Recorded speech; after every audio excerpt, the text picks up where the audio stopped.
जय श्री कृष्णा। भाद्रपद मास के कृष्ण पक्ष की षष्ठी तिथि को हल षष्ठी का व्रत किया जाता है। कई जगह इसे ललही छठ के नाम से भी जानते हैं। शास्त्रों के अनुसार इस तिथि पर भगवान कृष्ण के बड़े भाई बलराम जी का जन्म हुआ था, जो कि शेषनाग जी के अवतार माने जाते हैं।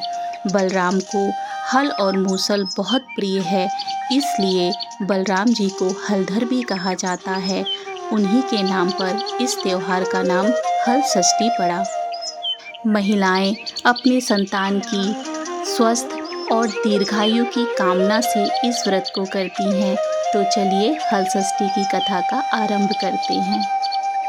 प्राचीन काल में एक ग्वालिन थी जो गर्भवती थी, जिसका प्रसव काल बहुत निकट था।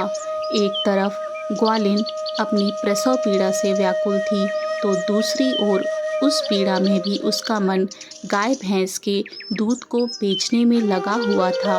ग्वालिन सोचने लगी, अगर मेरा प्रसव हो गया तो फिर यह गौरस बेकार हो जाएगा। इसलिए ग्वालिन फटाफट उठी और दूध दही का मटका लेकर बेचने के लिए निकल गई। रास्ते में वह किसी झरबेरी की ओट में चली गई और वहाँ जहाँ उसने एक पुत्र को जन्म दिया, ग्वालिन ने बच्चे को वहीं कपड़े में लपेटकर वहीं छोड़कर पास के गाँव में दूध बेचने चली गई। संयोग से उस दिन हल षष्ठी थी। गाय भैंस के मिश्रित दूध को केवल भैंस का दूध बताकर उसने सीधे साधे गांव वालों को बेच दिया।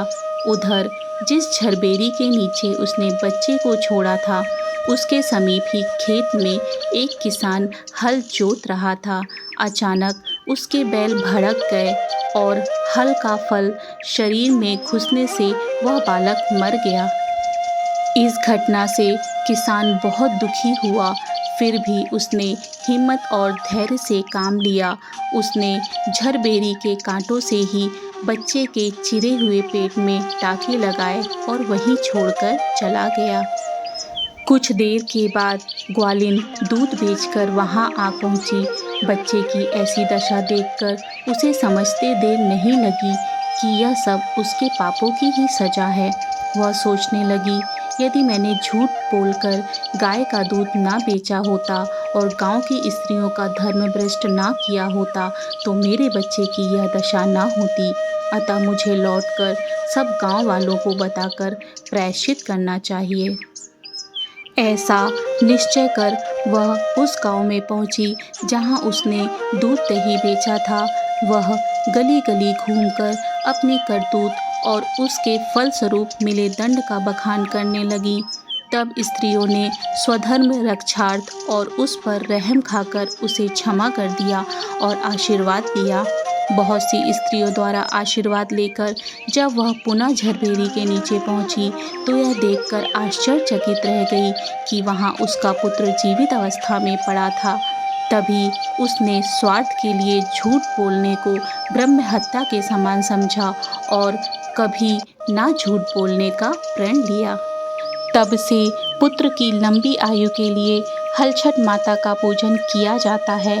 कहा जाता है, जब बच्चा जन्म लेता है तब छठी माता उसे हंसाती हैं, उसके साथ खेलती हैं और उसका ख्याल रखती हैं।